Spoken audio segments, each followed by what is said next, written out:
të luftave siç ka edhe raste të ndryshme globale. Dhe ndoshta në këtë pikë na sqaron edhe avokati më shumë. Po shiko,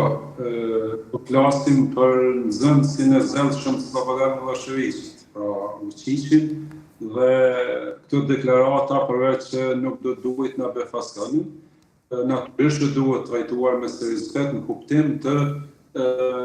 adresimit të këtyre deklaratave të kësaj mendësie shoveniste tek partnerët ndërkombëtar. Pra, sepse në praktik jo nuk mund të ndodhë asnjë, sepse e thanë parafal se do është fakt që rrjedha e ujrave nuk mund të ndryshohet sipas vullnetit të shteteve, ka konventa ndërkombëtare që rregullojnë këtë çështje dhe Vučićit as nuk ka mundësi që t'i shkojë në mendje as në ëndër materializimi i kësaj ideje të shmendur, por duke qenë si furnizuesi i birrave të Sheshelit të tjerëve të cilët kanë kryer krime në Kosovë, gjithandej në rajonin e Ballkanit, ai e vazhdon teorinë, doktrinën zyrtare për ndarjen e Kosovës, për tensionimin e Kosovës, dhe momenti kur po e përdor këtë deklaratë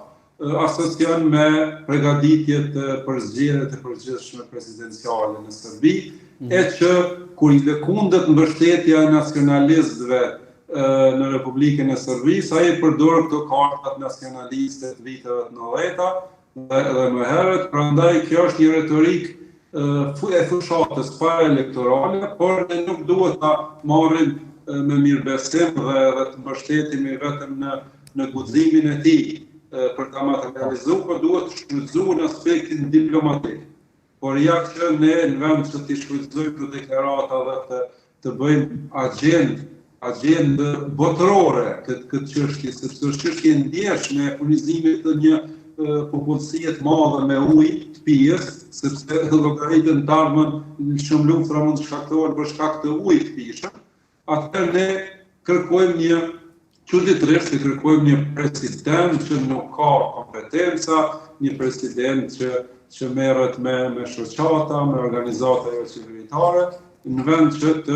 të ecim tutje dhe të institucionet dhe të përgjigjemi këtyre deklaratave dashakeqëse dhe të mirëmenduara mirë, me qëllimin e vetëm që të merë Vučići dhe njerë mbështetje të fitojë zgjedhjet, sepse po i lëkundet bëjë në këmbë në Serbi, dhe kështu me radhë. Kështu është shoh, pra këtë deklaratë, për ndryshe në praktik është e pamundur të realizohet. Sa ka gjasa që pikërisht kjo deklaratë